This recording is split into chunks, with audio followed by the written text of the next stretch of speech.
Hello everyone and welcome to my channel. My name is Michelle Burns. I'm a life coach. I focus on transitions, transformations that lead to greater triumphs. And today we're going to be talking about how to be the director of your own voice. All right. Now a lot of you might be thinking, I'm focusing more on the inner voice here. And a lot of you might be thinking, hey, you know what? Do I even have an inner voice? Or, what is it really saying to me? I kind of feel kind of out of touch with it. Some of you want to learn maybe perhaps how to use it to your advantage as it pertains to your career, as it pertains to your relationships or just life overall. So today we're going to be focusing in on that a little bit. I do want to start off as, in terms of a story, a real quick story that's probably familiar to many, but it's definitely worth mentioning right now in terms of the context. It's a Cherokee story where a Cherokee is talking to his grandson and he says, son, there's a battle of two wolves inside of us all. Okay.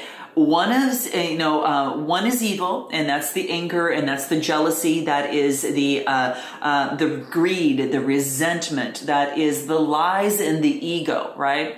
Now the other one is the good one, and that is the wolf that is all about the peace, the love, the faith, that's focused on compassion, that's focused on humility, kindness, and truth. Okay, and then the grandson asks his grandfather, well, which one wins? And the grandfather answers, the one you feed. All right. So that is something to keep in mind. And I thought that this was important because within us, we all have this inner voice, right? And it is the one that we feed that ends up being the one that wins out, right? So with that context, it may be time to try something new for some of us, okay? Now, first of all, do we all have an inner voice? And the studies have shown, yes, we have some sort of internal monologue within us. There's no doubt about that. Now, some, might be hearing a voice a little bit more, and some of us, and we get that sometimes if we go through meditation and we're saying these words to ourselves in meditation rather than speaking them out loud. That is a form of that. So that is an internal monologue, right? But some of us have a voice that speaks to us, and some of it might not appear in sound. Sometimes it might be a little bit more abstract. It might be a little bit more visual, even deaf people, which is so interesting, tend to have an internal monologue within communication using sign language. So there is studies that do show that. And so that's something that we want to take a look at. Yes, we all do have a voice within us. Okay. So how do we use it to our advantage? Well, the first thing what we want to do is to be able to recognize it. The first thing is to really tune in to your inner voice and ask what you hear. Okay. And that could be as soon as waking up in the morning or even before you go to bed at night.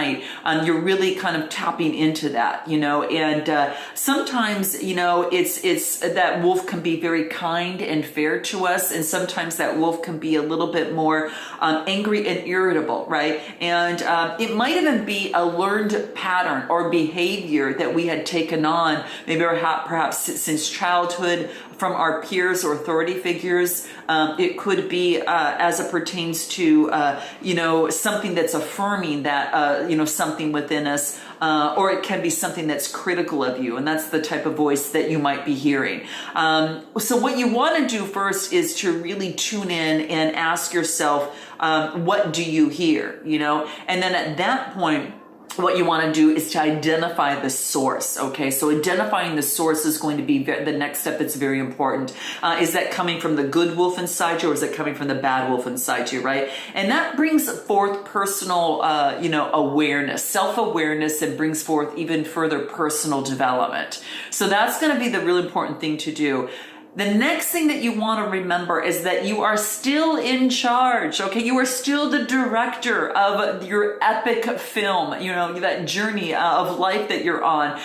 You are the composer of the own music that you want to create in life. And so this is really important for you to remember, okay? So, as we train ourselves to stop reacting and then, start listening, then that is going to put us in a position permission to be able to be a little bit more, of understanding what that source is, and remember that obviously that you're still in charge, right? Because if we react, we're going back to old paradigms of thinking, of the past that may or may not work out for us, but it's important to be aware of that. You want to be able to reply to that and say, okay, I've got a choice now. I've got a choice in this, right? A lot of you might be saying, well, I'm just being me. I'm just being me in this. But the thing is that you have to tune into your inner voice, or you're going to default to old programming or the past programming that was perhaps passed down to you, okay? So if you're looking for a change in your life, or to create the life that you want, it is about creating change, and it does start with you. But the good thing, the really good news, is that you are in charge. You are the director of your own voice, right? And so you can get out of any sort of social or cultural or parental upbringing, so to speak, that maybe hadn't been serving you, and you can step in and direct and lead with the voice that resonates with you, in terms of where you would like to be and who you want to become. Okay, so that's what I really see. It's your choice. Okay, so that's what I want to say. So I really implore you, in closing here, guys, just to make it short, is to not settle. Really put that sword into the ground and stake your claim, in terms of that you have the right to choose, right? And listen to your voice and integrate the new ways of being, okay? We might have the good wolf and the bad wolf in us, but it's our choice to choose who we want to be and of which we would like to lead with, right? And take over those attributes, those actions, and those inspirations of that of which that you would like to see yourself, creating that life you want by design. All right. So that is really what I wanted to say. So you have a choice of a destination, and the choice is yours and yours alone. So I ask you again, which wolf would you want to feed? All right. So in closing, I hope that this resonated with some of you, gave you a little bit of inspiration and feedback to know that you are in charge. And I look forward to seeing you next time. And until then, namaste.